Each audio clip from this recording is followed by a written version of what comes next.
All right, welcome back to Market Focus. It's March 16, 2019, and today I want to bring you some brief but timely insights into what's going on right now in the financial markets. Now, in the last couple of weeks, we've seen a lot of volatility picking up in the stock market. On Monday in particular, the Dow Jones Index dropped over 600 points, and the NASDAQ was off over 3%. We saw the biggest single-day drop, in fact, for the U.S. stock market averages since 2019 began. Investors reacted very negatively to the news over the previous week. There was a failure in the efforts to successfully conclude this ongoing trade war with China.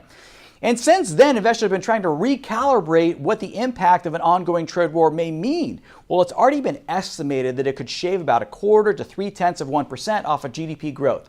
And while that is significant, in the last several days, I think investors have once again been trying to recalibrate what this ultimately may turn out to be.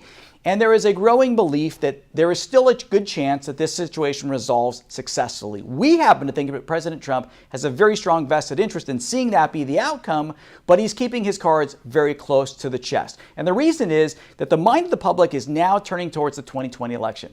President Trump has been personally claiming responsibility for the stock market reaching all-time highs. He does not want to be blamed for a big market sell-off. The other important factor is that there's been a growing belief that the Federal Reserve's next move would be to lower rather than raise interest rates. And in the last couple of days, we've seen some softening economic data that actually leads credence to the Fed's next move being that way. Also, I want to point out that we've just concluded the second longest period since the lows of March 2009 of the stock market not having a 3% or bigger decline. Stocks actually peaked out at the beginning of May and sold off about 5%, and today we're just about 2% below those levels. So once again, this is a very important reminder. When we see volatility pick up like this, you want to focus on your long-term goals, stay the course. We do not think that this is an environment in which investors need to be getting very concerned. We certainly have been not using this as a reason to be selling stocks.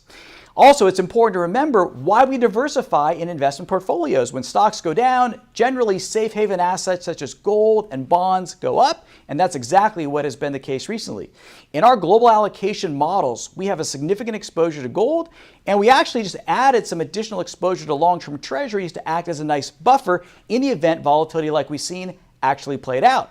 Lastly, I want to mention Bitcoin. Now, we haven't talked about Bitcoin for a long time, but Bitcoin is an asset that has surprised a lot of people recently because it's rebounded about 60% in the last month. Once again, being seen as a safe haven alternative asset in the minds of those proponents that view it as a more favorable alternative to traditional government currencies.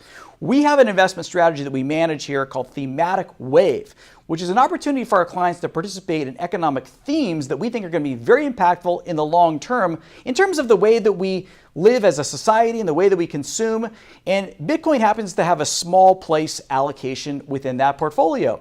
If you want to learn about any of our investment strategies or overall approach to investment management and financial planning in general, please feel free to reach out to us. You can find us on the web at www.legacywp.com. But thank you once again for taking the time to join me.